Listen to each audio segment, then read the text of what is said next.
I realized something was terribly wrong the moment the young nurse tilted her head toward me and whispered, "Your son said you're confused and getting worse, that you might not have much time." For a second, my breath left me, as if someone had placed a cold hand on the back of my neck. I'm 74, yes, and I've had my scares in life, but I've never been confused. Not once. I've kept bills, memories, and people in order far better than most half my age. And dying? No one had said a word about that until now. The nurse stood there with the chart hugged to her chest, smiling gently, the way they do when they speak to someone fragile. It took everything in me not to snap at her. She meant well. She always did. But the words she'd repeated, my son's words, stung like salt in an open cut. I lay still in that narrow hospital bed, feeling the stiffness in my left arm, the dull pulsing near my temple where the minor stroke had brushed past me 2 days earlier. I could accept the weakness, the dizziness, the doctors fussing over me. What I could not accept was the idea that Daniel had walked through these halls and told strangers that his mother's mind was slipping away. "Who told you that?" I asked, keeping my voice calm. My voice had always been steady, even when Daniel was a boy throwing tantrums on the kitchen floor. The nurse hesitated, glanced toward the hallway, then back at me, lowering her voice. "Your son said you might not remember conversations clearly. He said it would help if we contacted him for decisions." Decisions, my name on the forms, my life. A strange heaviness settled in my chest, slow and suffocating. Daniel had always liked being in control, but he'd never crossed into this territory before. At least I never allowed myself to see it if he had. The nurse reached for the cup of water on my tray. "Do you need help drinking, Mrs. Hale?" I shook my head, perhaps too sharply because she blinked. "No," I said. "I'm capable." She apologized softly, but the damage was done. I could feel it, the subtle shift of how they viewed me, as if I were fading, as if I were becoming someone unreliable. I asked her what else my son had said. She hesitated again. I watched her weigh her duty against her empathy. "He told us not to worry if you asked to go home. He said he changed the locks while you were here, so you wouldn't wander." I stared at her, waiting for her to laugh, to smile, to admit she'd misheard. But she looked back at me with that same gentle worry, and I felt something old and iron-hard rise inside me.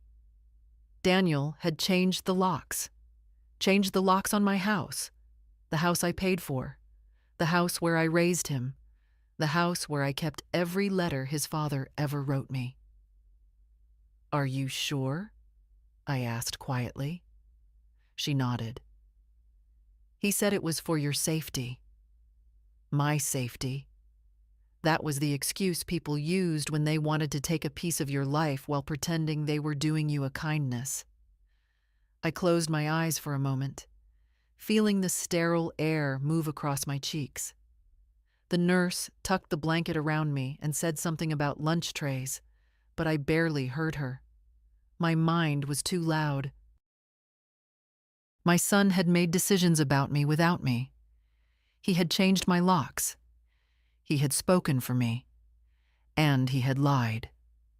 The kind of lie that doesn't come from panic or misunderstanding. The kind that requires planning. When the nurse finally left, I stared at the ceiling, the pale hospital light buzzing faintly above me. I thought of Daniel as a boy, sitting on the floor with his toy trucks. I thought of how easily love can blind you to things you don't want to see. I thought of my keys, now worthless metal in my purse, and my home standing locked against me. For the first time in my life, I felt something break quietly inside, then settle into a steady, unshakable place. Whatever Daniel had started outside these walls, he wasn't going to finish without me. And I wasn't done yet. When the doctor came in that morning, adjusting his glasses and scanning my chart, I could tell he was preparing to speak slowly, the way people talk when they believe your mind is fraying. "Mrs. Hale," he said gently, "your son mentioned you've been feeling disoriented at home. Has that been happening often?" I stared at him, not with anger, just a long, quiet look that made him shift in place. "No," I said. "It has not." It was strange, almost surreal, hearing someone try to hand me a version of my life that wasn't mine. I'd lived alone for 11 years without a single incident. I paid my bills on time, drove myself to the store, remembered birthdays, medication schedules, and every small favor people asked of me. Confusion was never my companion, but I didn't argue, not yet. Arguing too early makes you look exactly the way they already decided you are. I remembered the day I arrived here. The ambulance lights were too bright for my eyes, but I'd been aware of every movement, every question. The pain in my arm had been sharp, traveling up to my jaw, and I'd known something was wrong. Daniel had come rushing into the hospital hours later, smelling of expensive cologne, talking too loudly in the hallway, as if performing concern for an audience. He had touched my shoulder and said, "You gave us quite a scare, Mom." But he hadn't stayed long. He'd left after 15 minutes, saying he had meetings. Meetings were always the reason he came late and left early. I didn't think much of it then. I was simply grateful he'd come. Now, lying in this bed, his short visit took on a different weight. He must have spoken to the nurses and doctors afterward, when I was too tired to listen or ask. He must have used that window to start shaping a story that didn't belong to me. When the doctor stepped out, a social worker came in, a polite woman with a clipboard pressed tight to her stomach. "I'm here to check on how you're coping," she said, taking the chair near my bed. "Your son mentioned you may need support making decisions during recovery." There it was again, decisions. The word kept following me through the room like a shadow someone else controlled. I didn't raise my voice. I didn't defend myself. Instead, I folded my hands over the thin blanket. "What exactly did my son tell you?" I asked. She read something from her notes, her brow tightening. "He said you've been having memory lapses. He expressed concern that you sometimes forget where you are. He reported that you wander at night." Wander.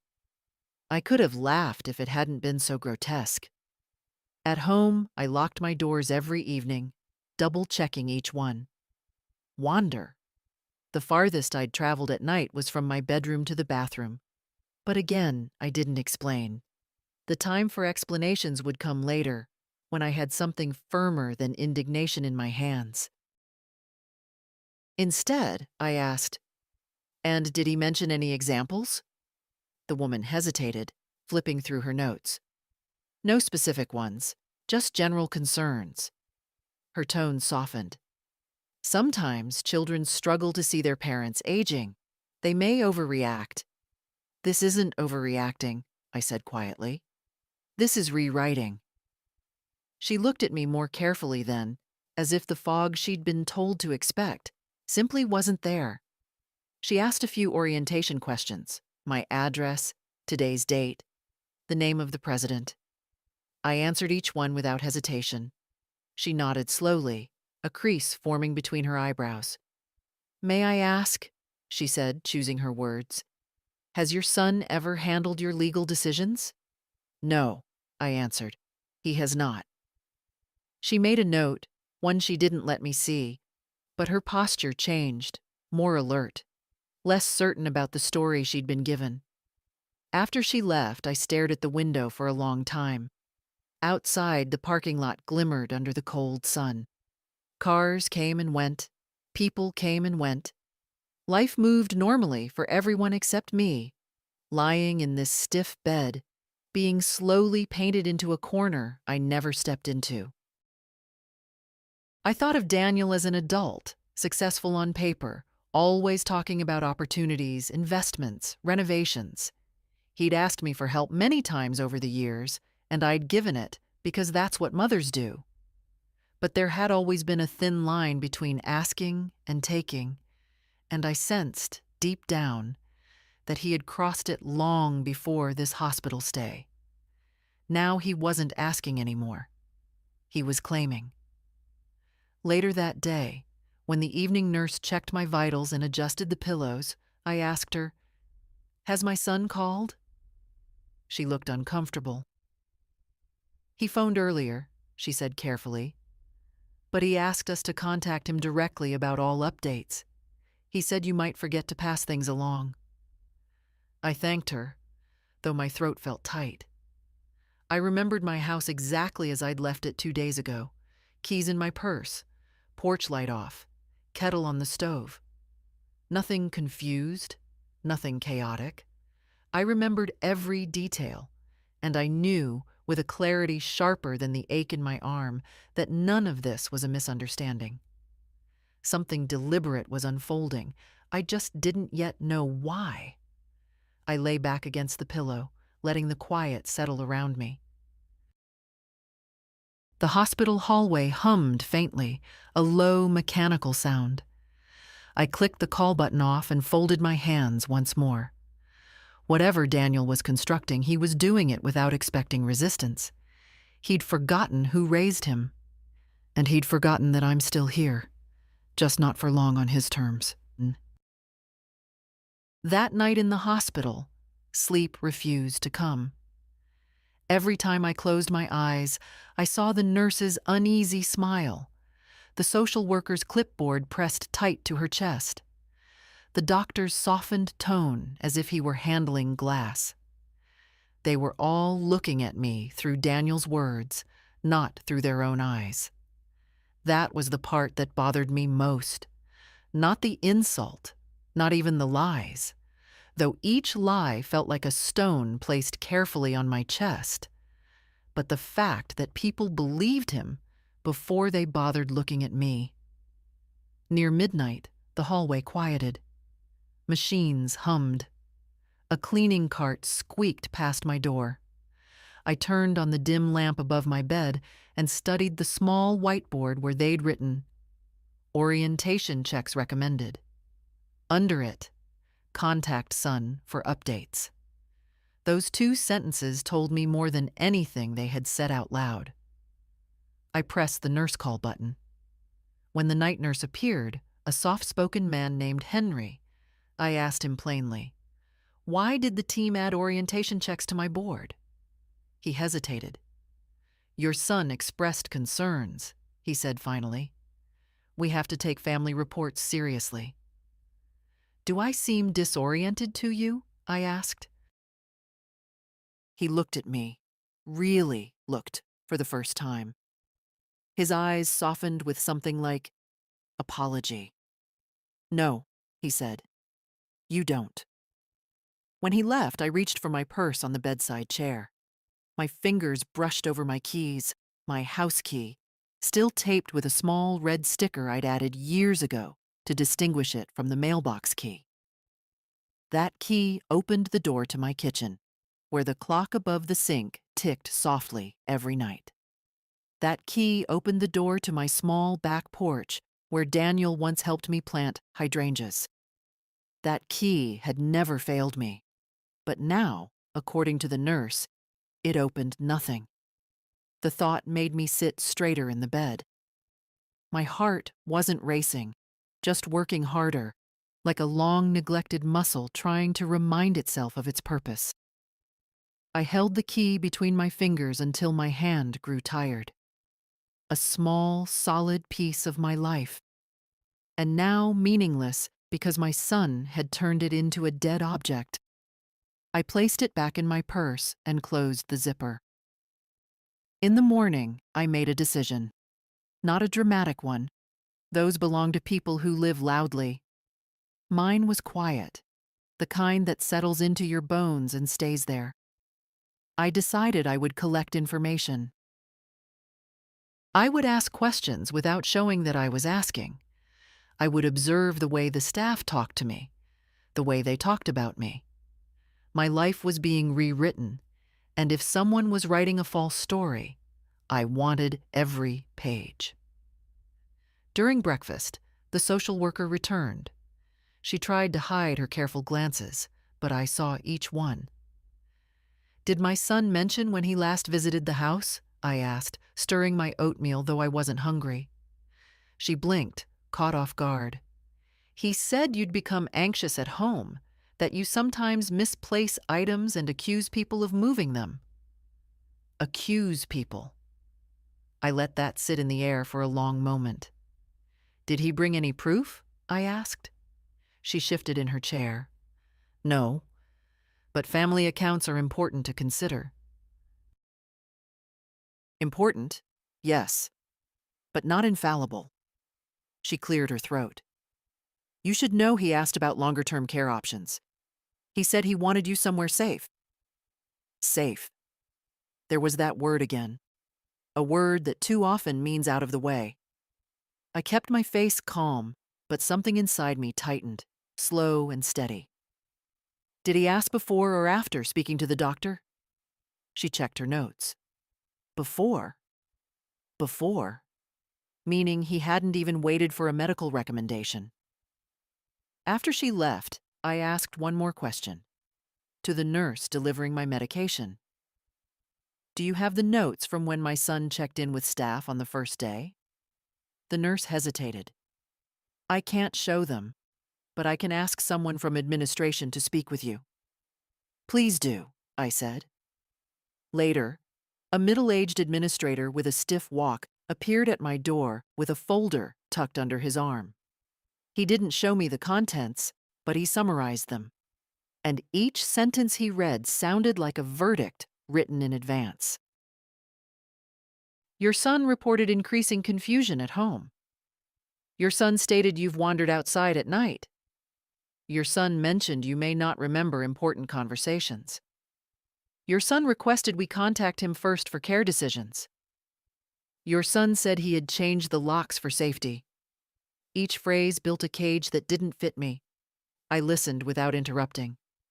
When he finished, he said, "We take family concerns seriously, Mrs. Hale, but we also take patient autonomy seriously. If something is inaccurate, we will document your statement." "Good," I said. "Please document this." "None of those claims are true." He nodded slowly. "I will note your correction." After he left, the silence in the room felt different, not empty, but waiting. I lay back and let the cool air from the vent brush across my forehead. The truth was clear now. Daniel wasn't mistaken. He wasn't confused. He wasn't panicked.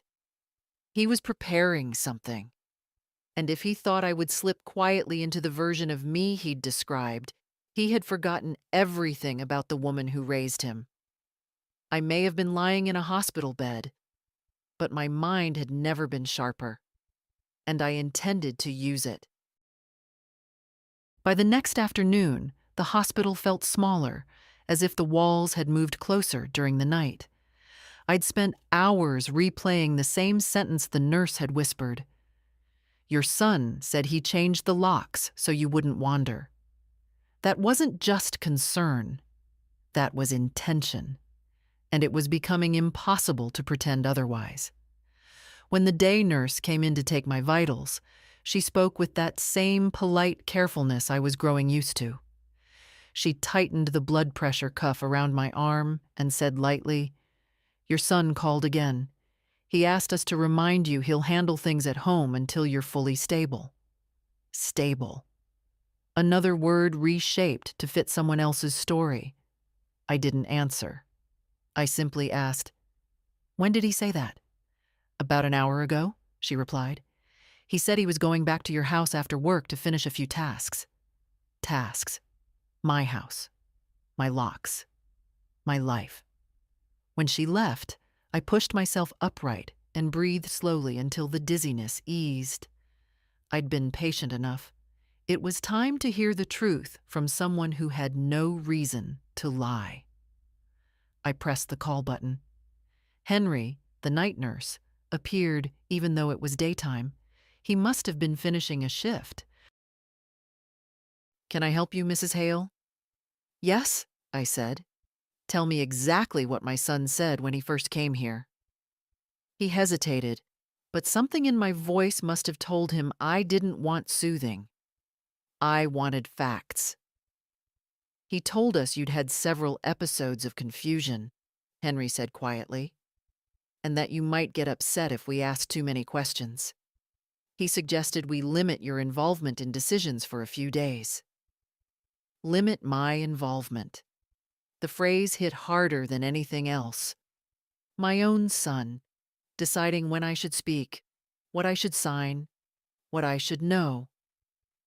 I felt a slow burn travel through my chest. Not anger in the loud sense, but something steady and old, like embers that had been waiting for dry air.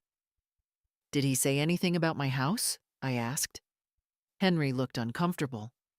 "He said he'd taken precautions. He didn't specify, but he implied the home environment wasn't safe for you right now." So he had said it, without shame, without hesitation. He'd told an entire medical team that the home I had kept intact for decades was dangerous, not because of broken steps or faulty wiring, but because of me. I thanked Henry and asked him to close the door behind him. When he left, I sat in the quiet, staring at my hands. They looked thinner than I remembered, but steady. Always steady. I'd spent my life believing Daniel was simply overwhelmed, busy, distracted. I excused the distance, the coldness, the way he spoke to me as if I were someone he'd outgrown. I made up reasons for him, the way mothers do. I never let myself imagine he might choose a path that required me to disappear from it. But everything he'd done here, every word he'd planted in these halls, told a different story. And that story ended with me losing more than a house. Late in the afternoon, a volunteer wheeled me downstairs for imaging. As we passed the lobby, I saw something through the glass doors that made my stomach tighten. Daniel, standing outside on his phone, calm, upright, talking as if nothing in the world was wrong. He didn't see me. I was too far back in the wheelchair, the volunteer too focused on the hallway ahead. But I watched him. His posture, the casual tilt of his head, the way he smiled slightly as he spoke. The expression of a man who wasn't worried about his mother's health at all. A man who already believed he'd secured whatever he came for. He ended the call and walked toward the parking lot. For a moment, I thought he might come inside, but he didn't. He got into his car and drove away without even glancing toward the hospital entrance. I felt something settle, deep, irrevocable. This wasn't a misunderstanding. This wasn't fear. This wasn't care. This was preparation. And whatever Daniel had prepared for, it involved a life where I wasn't meant to return home. Not on my terms, not with my keys, not as myself. After Daniel drove off, the volunteer wheeled me back to my room, chatting about the weather and the hospital garden, completely unaware that something inside me had shifted. Not broken. No, that had happened earlier. This was different. A quiet, deliberate settling, the way snow falls evenly over the ground, hiding the mess beneath but making the cold impossible to ignore. When I was alone again, I lowered the bed rails myself. My arm trembled a little, but it worked. The small act felt strangely important. I swung my legs to the side, resting my feet on the floor, and sat there until the dizziness faded. The nurse walked in just then, surprised. "Mrs. Hale, let me help you." "I can stand," I said. And I did. It wasn't strength I felt, it was clarity, a kind of inner stillness that comes only when a person stops pretending. I had spent years telling myself that Daniel was stressed, busy, overwhelmed, trying his best. I used the excuses every mother uses when she loves someone more than truth should allow. But now the truth sat beside me like an old acquaintance who had patiently waited for me to open the door. Daniel wasn't trying his best. He was trying to erase mine. When I lay back down, I let my mind wander through the years I had avoided examining too closely. Times he'd dismissed my concerns with a half laugh.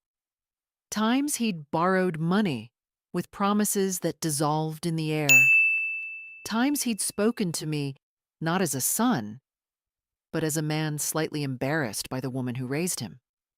I had blamed myself for that, told myself I'd been too soft, too accommodating, too hopeful. But now I saw something I hadn't allowed myself to consider. Daniel had grown comfortable with the version of me who didn't push back, and a mother who doesn't resist becomes, in some minds, property. Late in the evening, the social worker came again. She tried to mask her hesitation, but I saw it clearly. The uncertainty of someone who no longer trusted the story she'd been given. She asked if I felt up to answering a few questions. "Yes," I said. "I'd like that." She went through her list: memory checks, daily routines, safety concerns. I answered everything plainly, without emotion. When she finished, she folded her hands over her clipboard. "You seem very clear," she said softly. "More clear than your son described." "I am as I've always been," I replied. "My son is the one who has changed." She held my gaze longer than before. "Mrs. Hale, may I ask, do you feel safe going home when you're discharged?" A simple question, but not a simple answer. I nodded, then added, "But I'll need to know exactly what I'm returning to." She hesitated. "We can request a wellness follow-up when you leave, a home check if needed." "Good," I said. "I'll want documentation of everything." Her eyebrows lifted slightly. "Of course." After she left, I stared at the dim glow of the hallway through the crack under my door. I had always been a quiet woman, a patient woman, not fragile, but gentle in ways people misunderstand. Daniel had mistaken that gentleness for weakness. He'd mistaken my trust for permission, and he'd mistaken my silence for surrender. He didn't know me as well as he thought. I thought of my late husband, Henry. He used to say, "Maggie, you're the calmest storm I've ever met. You don't shout, but when you finally speak, everything changes." I hadn't felt like a storm in years, maybe decades, but lying there, my hands folded over the blanket, I felt something return, not anger, not vengeance, just a firm, steady line inside me that would not bend. I wasn't going to let anyone, not even my son, decide who I was. Not while I still recognized myself. Not while my mind remained clear enough to see every piece of what he'd done. And as the hospital lights dimmed for the night, I realized something in the simplest, most undeniable way. This was the last time Daniel would ever speak for me. Whatever happened next, I would make sure of that. The next morning arrived with a kind of sharp clarity, as if someone had wiped the film from the hospital windows overnight. I woke early, before the nurses changed shifts, before the carts rattled down the hallway. The sky outside my window was pale blue, clean and thin, and I felt the same, clean in a way, cleared out. There was nothing left to excuse. A young staff member from administration came in carrying a tablet. She introduced herself as Lila and said they were updating patient records. "We need to document your understanding of your current condition and your discharge expectations," she said. Her tone was neutral, careful, but she wasn't looking at me the way others had. She was evaluating me, not Daniel's words. Fine, I said. Let's do that. She asked her questions steadily. I answered each one plainly. Medications, dates, my home address, the events of the past week. When she finished typing, she glanced up at me for a moment longer than necessary. Mrs. Hale, you're very coherent, she said quietly. I know, I replied. I've been coherent every day of my life. There was a pause, a silent acknowledgement that what had been written about me did not match what stood in front of her. She tapped something on her tablet. Would you like to add a personal statement to your record? She asked. Anything you feel needs to be corrected? Yes, I said. I want you to write that I dispute all claims regarding confusion, wandering, or memory lapses. I want it in my file, plainly. She nodded. I'll add that. When she left, the social worker arrived again with a stack of forms. She looked almost relieved to see me sitting upright, alert. There's something you should know, she began, taking the chair beside me. Your son requested to be notified before you're discharged. He asked that we release information to him rather than to you for your own well-being. My well-being. I almost smiled at the phrasing. And what is your policy? I asked. We prioritize the patient, she said gently. You, not your family. But he presented himself as your healthcare proxy. Proxy. The word hit harder than I expected. I never signed anything giving him that authority, I said. I know, she replied. That's why I'm here. We checked. There is no active proxy on file. Legally, you speak for yourself. No one else. I felt the slow, steady drip of relief, measured, not overwhelming. Thank you, I said. She hesitated, then leaned slightly closer. If your son is misrepresenting your condition, we need documentation for your protection and for ours. I nodded. What exactly do you need? Your statement in writing, she said, and if possible, someone on staff willing to confirm your cognitive clarity. Clarity. I had more of it now than I'd had in years. I'll give you my statement, I said. And I want copies of all notes he added to my chart. She paused. You're entitled to them. I know, I replied. I would like them today. When she left, I stared at the blank form she'd set on my tray. My hand shook slightly when I picked up the pen, not from fear, but from the weight of finally telling the truth without softening it. I wrote slowly, not embellishing a thing. I wrote that I was fully oriented. I wrote that I had never wandered. I wrote that my son had acted without my consent. I wrote that any change in my home locks had been done without my knowledge or approval. I wrote that I feared his intentions, not dramatically, but plainly, the way truth stands without decoration. By the time I finished, my breathing felt steadier. A nurse passed by and noticed the papers. Do you need a witness signature for those? She asked. I'd appreciate it, I said. She read the first few lines and swallowed hard. Mrs. Hale, I've never seen you confused, not once. Then sign, I said quietly. She did. When she left the room, I folded the papers neatly and placed them on my lap. They felt heavier than they should have, like a small shield forged from words. Outside my door, I heard two nurses talking softly. One said, her son told us she wouldn't remember half of what we said. I don't believe that anymore, the other replied.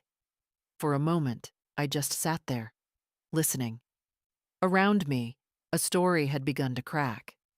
And this time, I wasn't the one being rewritten. The day they told me I was being discharged, the sky outside had turned a muted gray, the kind that makes everything look washed out and distant. A nurse handed me a packet of instructions, and the social worker slipped my signed statements inside a sealed envelope for your records. I held it in my lap while they wheeled me downstairs, the envelope heavier than any suitcase I'd ever packed. It wasn't paper, it was proof. And I had the uneasy feeling I'd need every page. The hospital lobby smelled of disinfectant and cold air.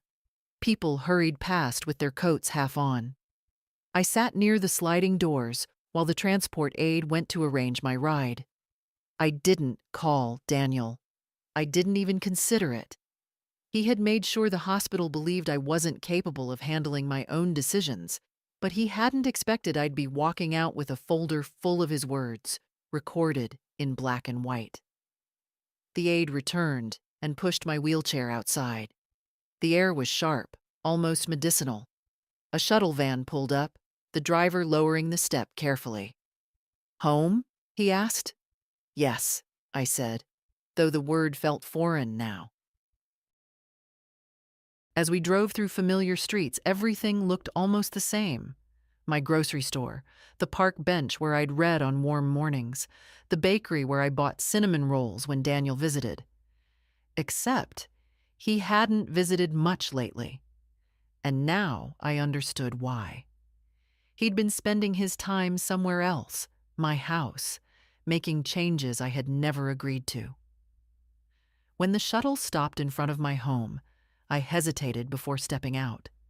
The yard looked untouched, the hedge trimmed, the maple tree shedding slow leaves onto the walkway. Nothing looked wrong. Nothing looked different. But my eyes kept drifting to the front door. My keys were in my purse, exactly where they'd always been. It was strange how much weight they carried now. Little metal pieces that might fit into a lock that no longer belonged to me. I climbed the front steps carefully. The driver waited by the van, and I waved for him to go. I didn't want witnesses. Not for this. I held my breath, slid the key into the lock, and turned. It didn't budge. The resistance was immediate, final, like pushing against someone's back as they held the door shut. I tried again, slower this time, as if gentleness might coax the mechanism into remembering me. But the lock refused. The key was useless. A stranger trying to enter a home that no longer recognized her. A small, cold pulse went through me. Not panic, but something firmer. Something that steadied my spine.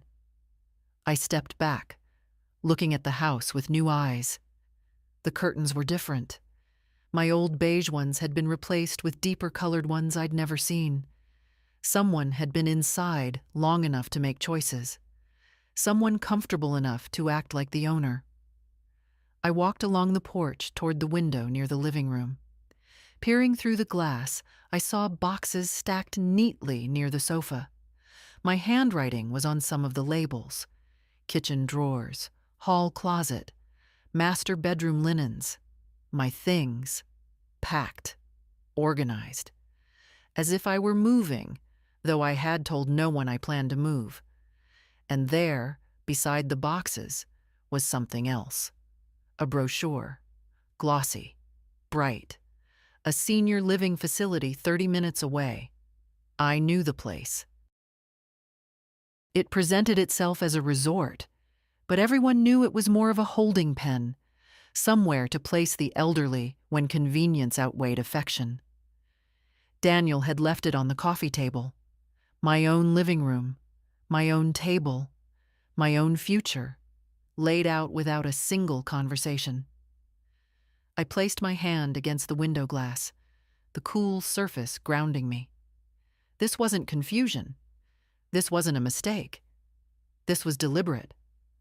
My son had changed the locks, packed my belongings, and chosen a destination he never intended to discuss with me. I could have cried. A few years ago, I might have. But now there was only a quiet steadiness in me, the kind that comes from understanding exactly where you stand and exactly what you cannot allow. I stepped back from the window, exhaled slowly, and felt the envelope of documents press against my ribs where I'd tucked it inside my coat. He had taken my keys, but I had taken the truth. And with that, the balance between us shifted for the first time in years. I didn't go far, just down the walkway toward Mrs. Carver's house next door. She'd lived there longer than I had, sharp as a needle even at 81. I didn't plan to knock. I only needed to walk, to breathe, to let the cold air settle my thoughts. But she spotted me before I reached the end of the fence. "Maggie," she called from her porch, pulling her shawl tighter. "You're home already? I thought your son said—" She stopped herself, but not quickly enough. I stepped closer. "What exactly did Daniel say?" She hesitated, her eyes darting toward my house, then back to me. "Well, he told us you were being moved, that you'd taken a turn. He said you wouldn't be back for a while. Maybe ever." The words floated between us, soft but heavy. "Did he say why?" I asked. Mrs. Carver pursed her lips. "Only that you needed full-time supervision, and that he'd be handling the house until everything was settled." Handling the house. Such a clean phrase for something so cruel. Her voice softened. "I didn't believe him, Maggie. You've been clearer than most folks I know." I nodded. "Did you see him here recently?" "Oh, yes," she said. "He came by 2 days in a row. Had a handyman with him. They carried boxes out to the garage, and he mentioned repainting the living room. I told him I liked the old color, but he said, well, he said it wasn't really your place anymore." My place. Not my place anymore. I felt the truth settle deeper, not like a blow, but like a stone, placed exactly where Daniel meant it to land. Mrs. Carver reached out and touched my arm. "I'm sorry, dear. I didn't mean to upset you." "You didn't," I said. "But thank you for telling me." She studied me for a moment. "You going inside?" "No," I answered. "Not today." The lock made the decision for me. I thanked her again and walked back toward the street. The cold wind tugged at my coat, and my body felt both too light and too heavy, the way one feels after waking from a long, unsettling dream that turns out to be real. I stood in front of my house for a long time, memorizing the small shifts, new curtains, boxes moved, decisions made without me. Daniel hadn't just changed the lock. He'd changed the narrative of my life in this neighborhood. He'd told people his version first, so mine would sound like denial when I finally spoke. But I kept hearing Henry's old voice in my mind. "You're quiet, Maggie." But quiet isn't weak. I wasn't going to argue with Daniel in a doorway that no longer opened. I wasn't going to beg for entry. I wasn't going to shout on the porch like a woman losing her grip. I would go about this the right way, the steady way, the way that holds. The documents in my coat pressed against me as if reminding me I wasn't powerless.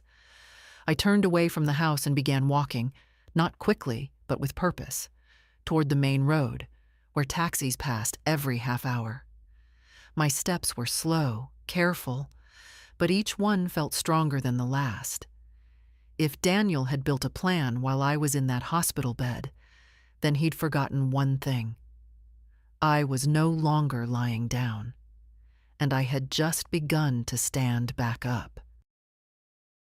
The taxi dropped me off in front of a modest brick building with a small blue sign, Law Offices of Turner and Wynn.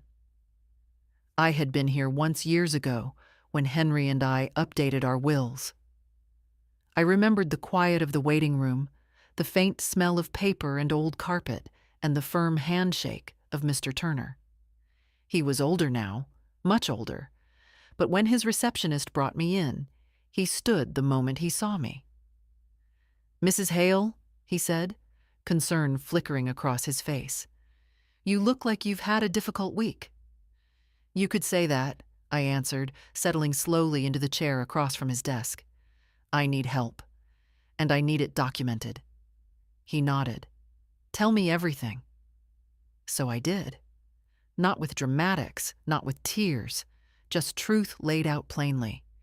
The hospital stay, the lies Daniel told, the orientation notes, the changed locks, the boxes I'd seen through my own window. Mr. Turner listened without interrupting, his brows tightening little by little. When I finished, he removed his glasses and let out a long, slow breath. "Mrs. Hale, your son has taken steps that can't be ignored. Whether his motive is financial or control, or both, he's acting without authority. And making false claims about your competency, that's serious." "I want to protect myself," I said. "Legally, permanently." "Good," he replied. "Let's start with revoking any implied authority. We'll draft a statement declaring you fully competent to manage your affairs. I'll also request your hospital records. Having documentation of the misrepresentation will help." I reached into my coat and handed him the sealed envelope the social worker had given me. "These are the notes he submitted to the staff." He read the first page, his mouth tightening. "This is intentional," he said quietly. "Not a misunderstanding." I felt no need to respond. I already knew. Next, he pulled out forms, thick ones, for reinstating full financial and medical autonomy. "Your son cannot speak for you," he said firmly, "and you need to make that indisputable." As he guided me through each signature line, I felt something loosen inside me. Not relief, no, Daniel's shadow still sat somewhere behind me, but a kind of grounding. Every page I signed felt like reclaiming a part of myself he'd tried to take. When we finished, Mr. Turner leaned forward. "There's something else to consider. If your son changed your locks without consent, that can be viewed as unlawful interference with property. If he removed your belongings, that becomes even more serious." I nodded slowly. "I need access to my home." "You will have it," he said. "We'll arrange for a sheriff's escort. You shouldn't return alone."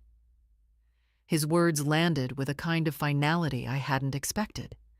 The idea of walking back into the house with someone official beside me felt strange, but not frightening. Frightening was standing on that porch earlier, trying a key I'd used for decades and feeling it do nothing at all. Before I left, he said one more thing. "Mrs. Hale, whatever your son is planning, you're ahead of him now. You've acted quickly and clearly. That matters." On my way out, the receptionist offered to call a cab, but I told her I preferred to walk a bit. The air outside was crisp, and each step felt deliberate, like my body was relearning its own authority. For years, I'd let Daniel move pieces of my life around, thinking it was easier not to challenge him. But this attempt to remove me from my own home, had drawn a clear line. I wasn't stepping over it. I was standing on it. And for the first time in a long time, I felt the ground hold steady beneath me. I waited until evening to call Daniel, not out of fear, and not because I needed time to think. I already knew what I was going to say. I waited because I wanted my voice steady, my breath even, my heart calm. I wanted him to hear a mother he didn't recognize anymore. When I finally pressed his number, it rang longer than usual. He answered with a breathless rush, the way people do when they pretend they're busy. "Mom, I heard you were discharged. Why didn't you let me pick you up?" I managed, I said. A pause, thin, uncertain. You should have called. I was worried. He wasn't, and I didn't respond to the lie. Instead, I said, I went to the house. Another silence, this time heavier. Oh, well, I thought we'd talk about that when you were stronger. I'm strong enough now. He cleared his throat. Mom, I didn't want you stressing about things. The house needed organizing, and the locks. Well, you know, after your episode. I didn't have an episode, I said quietly. And you know that. He exhaled loudly, annoyed. The doctor said you were confused. No, I corrected. You said that. The doctor simply repeated it. He didn't like that. I heard it in the quick shift of his tone. Look, Mom, I'm trying to help you. You're getting older. You forget things. You wander. It's not safe for you to live alone anymore. It was almost astonishing, the ease with which he said it, as if the lie had become comfortable on his tongue. I've never wandered, I said. You don't remember. Calmly, I replied, Daniel, I remember everything, including what you told the staff. He paused again. They misunderstood me. No, I said. They documented you. He sucked in a breath, a small, sharp sound. Documented? Yes, and I've seen it. For a moment, he didn't speak. I imagined him standing somewhere in his apartment, holding the phone tighter, his mind racing through possibilities he hadn't planned for. Mom, he said finally, shifting to that soft, coaxing tone he'd used as a teenager when he wanted money. You're overreacting. I was thinking of your future. You need a safer environment, a place with support, a place like the brochure on my coffee table. He froze. I didn't hear the words, only the quiet shock on the line. You went inside? He asked sharply. No, I answered. I looked through the window, through my window, at my boxes. He inhaled through his teeth. I was just organizing. You have too much stuff lying around. You trip easily. I'm trying to prevent an accident. By removing me from my home? That house is too much for you, he snapped. You can't keep up with it. It's time to face reality. I am facing reality, I said, my voice even. You're the one avoiding it. What does that mean? It means I've spoken to an attorney and the hospital, and I've revoked any implied authority you think you have. The line went dead silent. Then he laughed, short, dismissive. Mom, come on. You don't understand the paperwork. You always get overwhelmed. Not anymore. His voice tightened. You're making mistakes. Big ones. We need to talk in person. No, I said. We don't. You can't do this, he said sharply. I already have. For a moment, all I heard was his breathing, fast, uneven. Then he lowered his voice, as if someone were listening. You're being manipulated, he whispered. Someone's filling your head with nonsense. No, I said. Someone tried to empty my life of me, and I stopped him. He didn't respond. Good night, Daniel, I said, and I ended the call, not waiting for whatever explanation he would invent next. My hands didn't shake. My breath didn't tremble. And as I set the phone down, I felt something I hadn't felt in years. Control. Not over him, over myself. 2 days later, I found myself standing beside a county sheriff on my front porch, the morning light sharp against the newly polished lock Daniel had installed. Mr. Turner had arranged everything. Papers filed, statements documented, the request for official accompaniment approved. Even so, when the sheriff knocked on the door, my breath tightened in my chest. The house remained silent. No footsteps, no movement. Not even the hum of the old refrigerator I'd heard through these walls for decades. Ma'am, the sheriff said, You're the legal owner. We'll proceed. He handed me one of the documents to hold, more for formality than anything. His presence was steady, an anchor I didn't know I needed. Let's check around back, he said. We walked along the side of the house. The grass brushed my shoes, and I felt an odd sensation, something between nostalgia and estrangement. A strange thing to walk beside your own home and feel like a visitor. When we reached the back door, the sheriff tried his master key. It didn't fit. He gave a quiet grunt. Your son changed every lock, he said. I nodded. I know. Without permission, that's unlawful interference. You'll want that in your report. I do, I said. He radioed dispatch to confirm we were authorized to enter by forced means if necessary. When the approval came, he looked at me. We'll try one more time before damage. He knocked again. Firm, controlled. Sheriff's Department. If anyone's inside, announce yourself. Nothing. He stepped back, braced himself, and with one solid motion, forced the latch enough to slip the door open. It wasn't dramatic, just a quiet surrender of a lock that had no right to exist. He held the door for me. Mrs. Hale, this is your home. You go first. I stepped inside. The smell was wrong. That was the first thing I noticed. My house always smelled faintly of lavender and warm wood. Now it smelled like paint, cardboard, and someone else's idea of cleanliness. Boxes lined the hallway, stacked with precision. Some sealed, some open. Inside one, I saw my photo albums. Every decade of my life placed almost carelessly on top of winter scarves. Another box held my dishes wrapped in newspaper. And another, my books. The ones I'd collected slowly over years of quiet afternoons. It felt like walking into a life already halfway erased. The sheriff walked behind me, noting everything.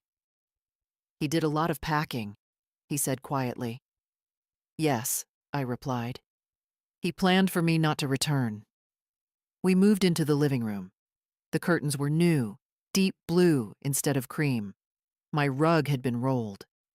A measuring tape lay across the coffee table, right beside the brochure for the senior facility.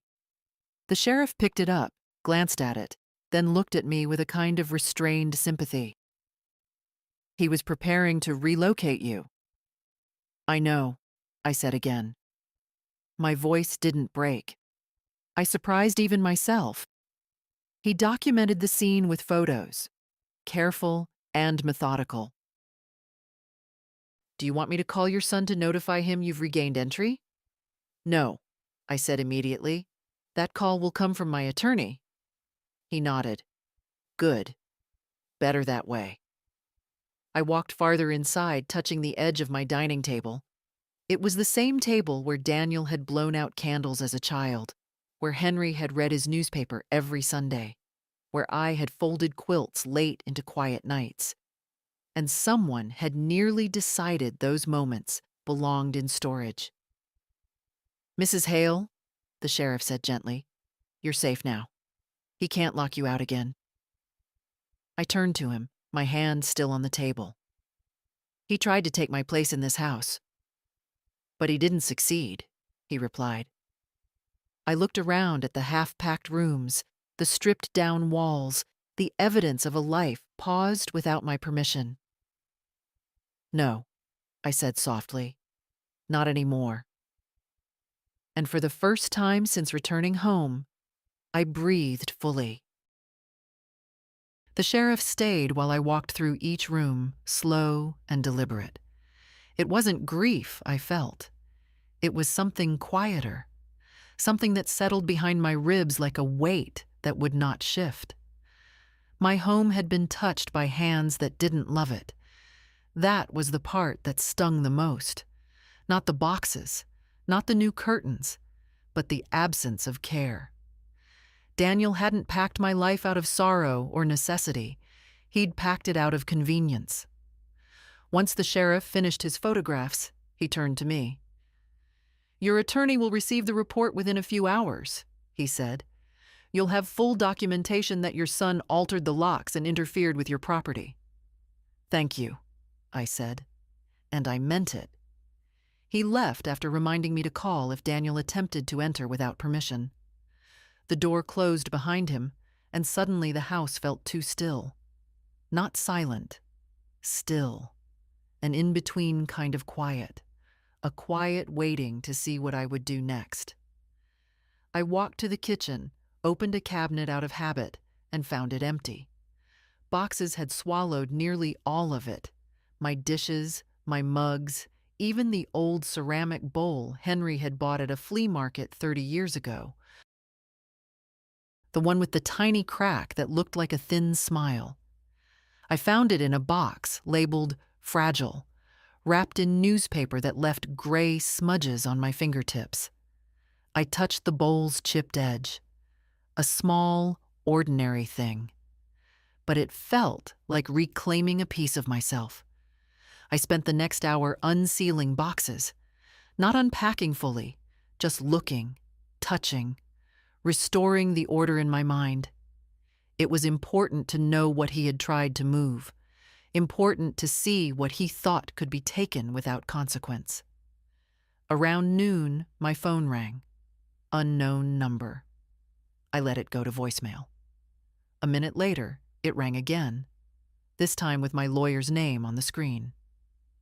"Mrs. Hale," Mr. Turner said, "I've received the sheriff's preliminary notes. They're very clear. There will be no doubt that your son acted without legal authority." "I'm glad," I replied. My voice didn't tremble. It felt anchored. "There's more," he continued. "I've also reviewed the hospital documentation you provided. Based on your statements and the staff's corrections, we can establish misrepresentation on his part. If he attempts to pursue guardianship, he won't succeed." I exhaled slowly, not relief exactly, but confirmation of something I already knew in my bones. "Thank you," I said. "I want you to be aware," he added gently, "that Daniel may react strongly once he understands he no longer controls the narrative. I expect he will. And if he shows up at the house, I'll call the sheriff." There was a pause, respectful, approving. "Good." After I hung up, I stood in the hallway, the phone still warm in my hand. The house looked different now, not because the curtains were wrong or the boxes were out of place, but because I no longer felt like an intruder. This was my space, my history, my life. It didn't matter who had touched it in my absence.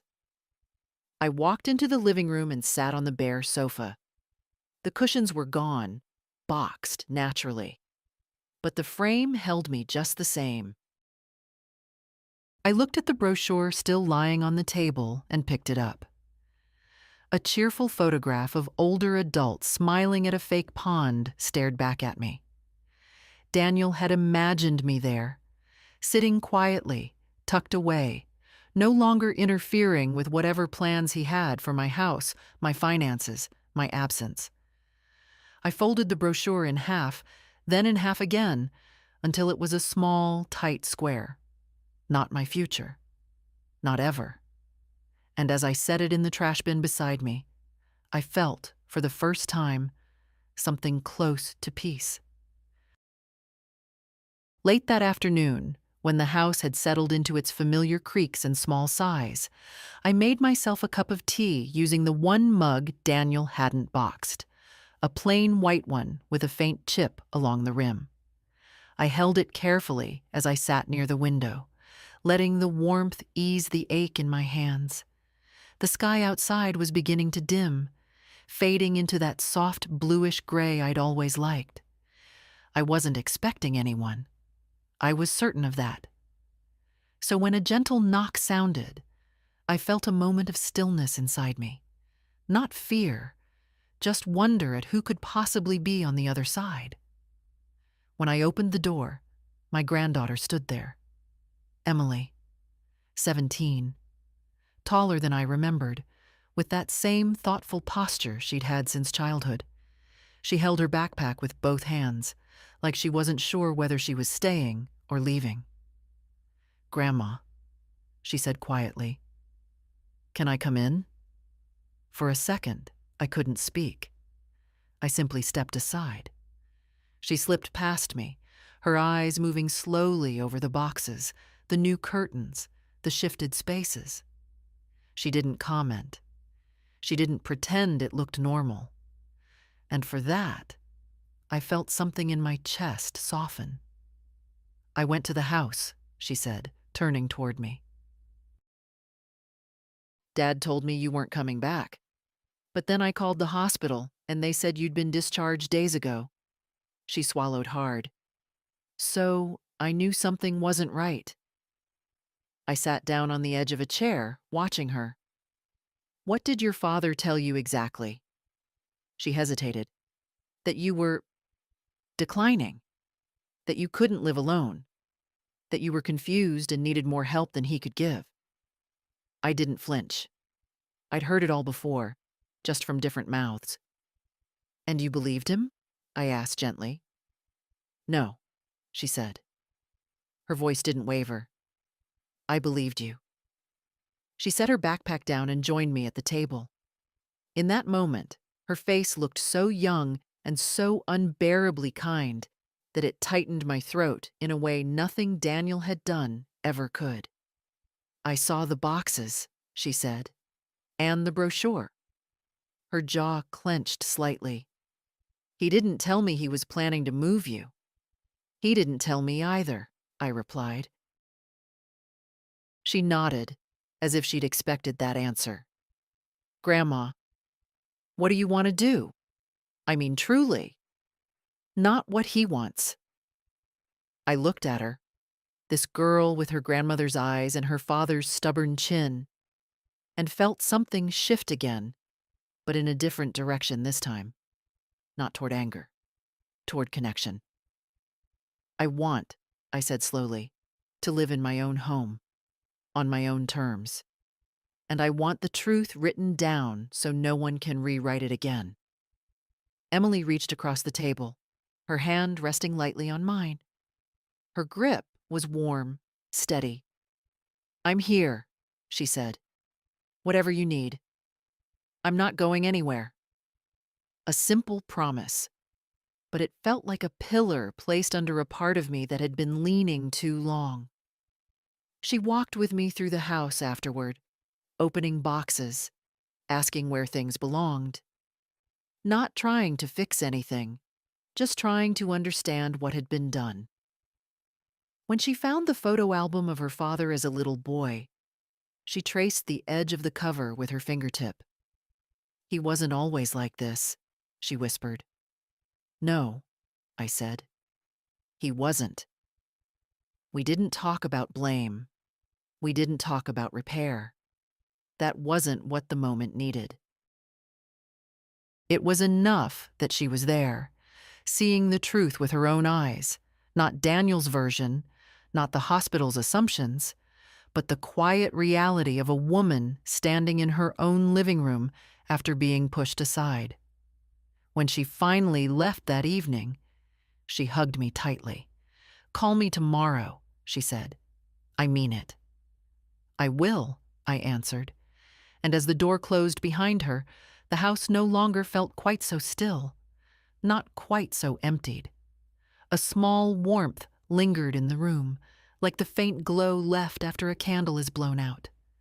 Not a flame, but the promise of one. The morning after Emily's visit, I woke with a steadier breath. Not lighter, no. The last week had left too many marks for lightness, but clearer. I made tea, sat at the kitchen table, and looked at the scattered papers Mr. Turner had given me. Legal language always felt like a cold hallway, long, echoing, full of closed doors. But this time, I wasn't intimidated. These weren't doors meant to shut me out. They were doors I was choosing to open. Around 10, Mr. Turner called. His tone was brisk but kind. "Mrs. Hale, everything is prepared. If you're ready, we can finalize the trust documents today. I nodded, even though he couldn't see me. I'm ready. The trust wasn't about revenge. It wasn't about punishing Daniel or proving anything to him. It was about something far quieter.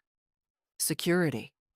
The kind that comes from knowing no one can move you like a pawn again. The kind that comes from drawing a boundary and saying, "This is as far as you go." At the office, Mr. Turner guided me through each form. A trust isn't complicated when you strip away the formal language. It simply says, "These assets are mine, and they will be used how I choose." No one else dictates their fate. "And your beneficiary?" he asked gently. "Emily," I said without hesitation. He made a note. "Any involvement from your son?" "No, none at all." He didn't ask why. He understood. When I signed the final page, he slid the folder toward me. "This protects you, not just financially, legally, emotionally, even practically. Your son will not be able to sell your house, move you, or make claims on your behalf." It was strange how quiet the moment felt. No triumph, no swelling pride, just a slow release, like setting down a weight I'd been carrying without knowing how heavy it had become. On my way home, I asked the driver to stop a block early. I wanted to walk the last stretch alone. The air was cool, the kind that carries the faint smell of pine from the houses down the street. I passed Mrs. Carver's porch. She waved, and I lifted my hand gently in return. I wondered how much she suspected. Maybe everything. Older women often see more than they're told. When I reached my house, I paused at the gate. The new lock still gleamed on the door, uninformed of its own defeat. But seeing it no longer triggered the same sharp pang. It was just metal now. Metal that would come off soon enough. Inside, the boxes remained where Daniel had left them, but the house felt different. Not because anything had changed, but because I had. I gave myself a moment in each room, not to grieve what he'd tried to take, but to remember what he hadn't managed to reach. In the bedroom, I touched the top of my dresser, the familiar grain of the wood warm under my fingertips. In the hallway, I ran my hand along the wall where Henry once leaned to kiss my temple on his way out the door. In the living room, I looked at the empty spot where my rug had been rolled up and placed in a corner. I could put it all back, every piece, slowly, on my own timeline. As I stood there, the phone rang. "Emily, Grandma, you okay?" "Yes," I said. "I am. Did you sign everything?" "I did." She exhaled into the receiver, a soft, relieved sound. "Good. Really good." We talked for a few minutes about school, her upcoming exam, her worry that her father would be upset. I didn't tell her she might be right. I didn't tell her he might come to the house. There was no reason to pass fear forward. After we said goodbye, I set the phone down and looked around again. This house, my house, felt like a place I could inhabit fully again, without apology or permission. Daniel had moved pieces of my life as if they were chessmen, but I had moved the board. The next morning came quietly, the way good mornings often do. I woke before the sun, pulled on my robe, and walked through the house without turning on a single light. I wanted to feel it as it was, its real shape, its familiar shadows, its patient stillness. A home remembers you if you let it, even after someone tries to empty it out. In the kitchen, I boiled water and made tea in the chipped mug. I carried it to the living room and sat near the window, watching the first stretch of pale light touch the tops of the trees. For the first time in weeks, my shoulders softened. Not because everything was fixed. Nothing in life fixes neatly. but because the ground beneath me was mine again. Later that morning, Mr. Turner called to confirm the trust had been officially recorded. "Your son has no legal standing over your home or finances," he said. "Everything is secured exactly as you chose." I thanked him, though the words felt small compared to the weight of what he'd helped me reclaim. After the call, I stayed seated a long while, letting the quiet settle in. This was not triumph. It was steadiness, the kind I'd forgotten I could feel. Daniel never came by the house. Not that day, not the next. Perhaps he was angry, perhaps embarrassed. Perhaps he was deciding how to rewrite the story again. That was his burden now, not mine. I didn't owe him a confrontation, or forgiveness, or an explanation. Some distances grow for a reason. Some doors, once closed, stay closed, because they were never meant to protect the person on the outside. In the afternoon, Emily stopped by with a small bag of groceries. She didn't fuss. She didn't ask too many questions. She simply put milk in the fridge, apples in the bowl, and then made herself comfortable on the couch, as if we'd always spent our days like this. I realized how much I'd missed being spoken to without caution or pity. "You're different," she said quietly. "How so?" "You look steady, like you're back in your own skin." I smiled. "I suppose I am." We talked about her classes, her plans after graduation, the new book she was reading. No discussion of Daniel. No need. She knew the truth now, and truth doesn't require rehearsal. When she left, she kissed my cheek and said, "Call me if you need anything, even if it's just company." And I believed her.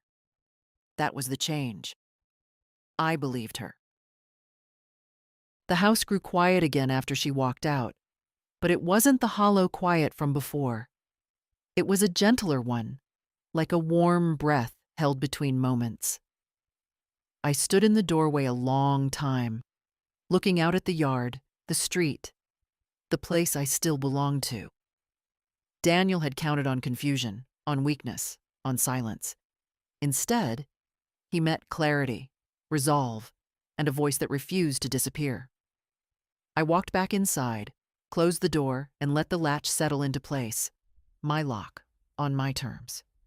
Sometimes survival isn't loud. Sometimes justice isn't sharp.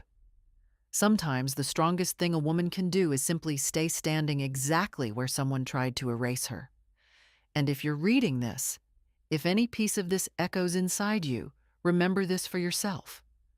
Don't let anyone speak for you. Don't let anyone write your story. And never hand over the key to a life you're still living.